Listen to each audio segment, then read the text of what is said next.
Hi, welcome to Movie Review Mom. I'm so excited that you're here. I'm kind of having a weird, crazy hair day. Look at this crazy curl going on over here. And the reason I'm talking about hair is because the movie I'm reviewing today is The Prom. This is a new fun surprise musical available on Netflix December 11th. So, something fun to look forward to. The movie is rated PG-13.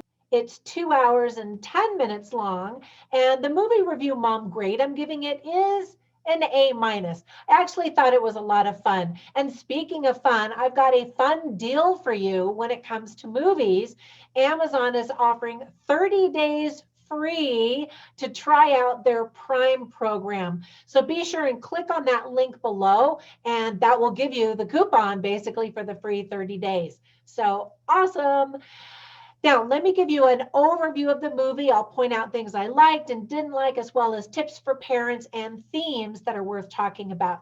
So first, in a nutshell, directed by the famous Ryan Murphy, who brought us the smash hit TV series Glee, among other things, created this very colorful, glitzy musical about some self-absorbed, self-obsessed celebrities who try to help a lesbian teenager go to prom with her girlfriend in an effort for them to get a PR boost for their own fading careers. So if that sounds like it's got potential, you might like this. If you're like, wait, what?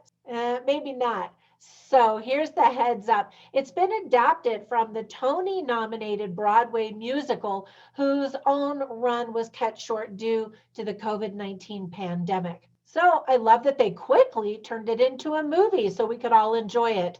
And I love that so many studios are doing that. So yay. The director, Ryan Murphy, chose to bench the very talented original cast members from the stage play in Broadway in favor of this star-studded cast, which includes Meryl Streep, hello, Nicole Kidman, Keegan-Michael Key, who gets to kiss Meryl Streep, by the way, Kerry Washington, James Corden, Andrew Rannells, and Tracy Ullman. Now, I've never seen this Broadway musical before, but I've heard that this movie version stays pretty true to the stage play source material. So, because that was a hit, this movie I'm sure will be a hit in a specific demographic. It's not for everybody. If you don't like Broadway musicals, then you're going to want to stay away from this movie because it is very Broadway. But how can you not love Broadway? Come on. I have 4 sons. They don't like Broadway. I get it.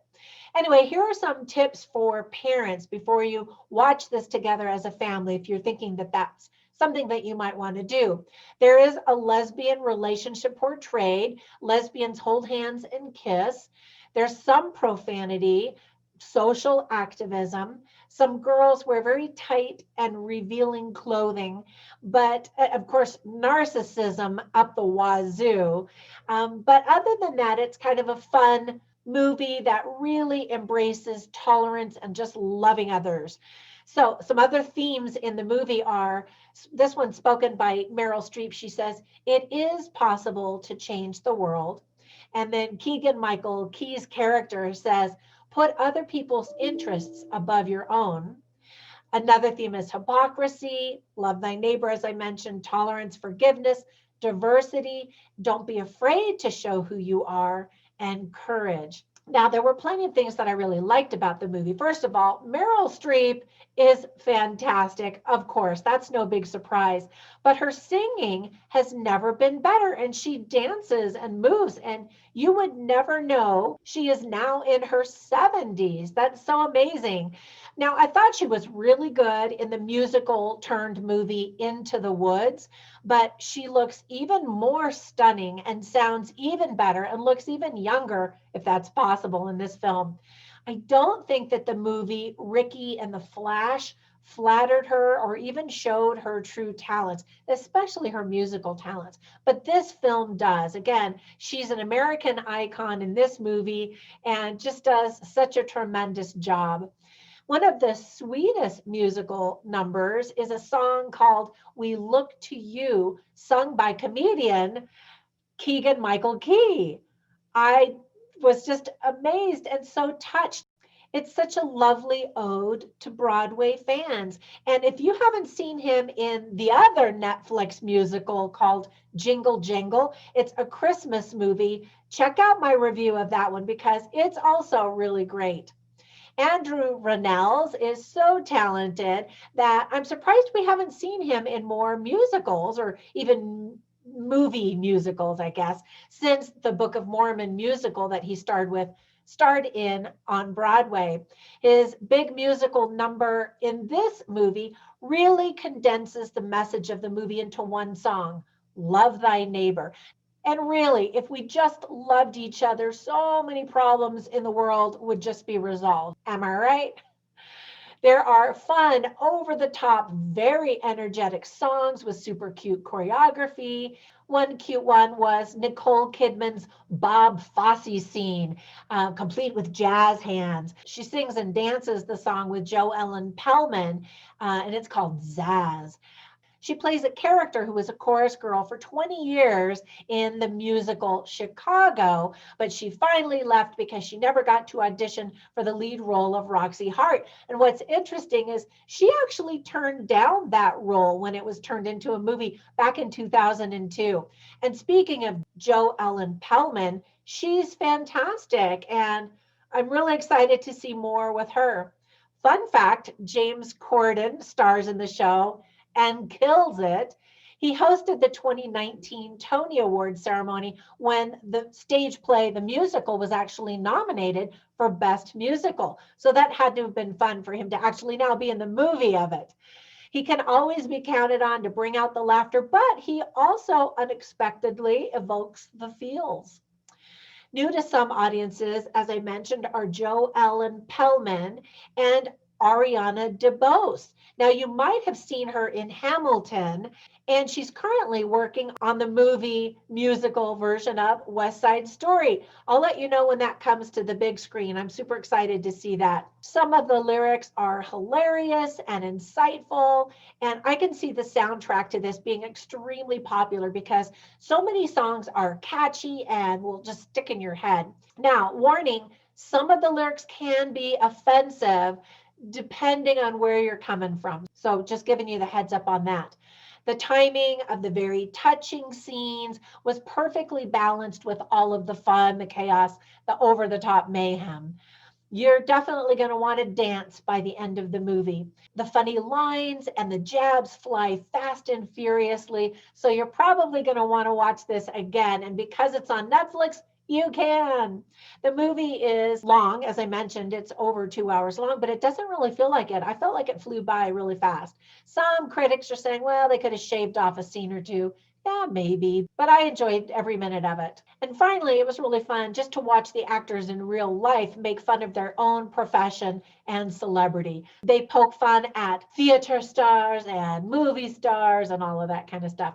Now, there were some things that I didn't like about the movie. First of all, social conservatives may feel uncomfortable being made fun of during the entire movie. So if you don't think you can handle this, don't watch it because you'll be insulted over and over again. And there's nothing subtle about the message of the movie, which is tolerance.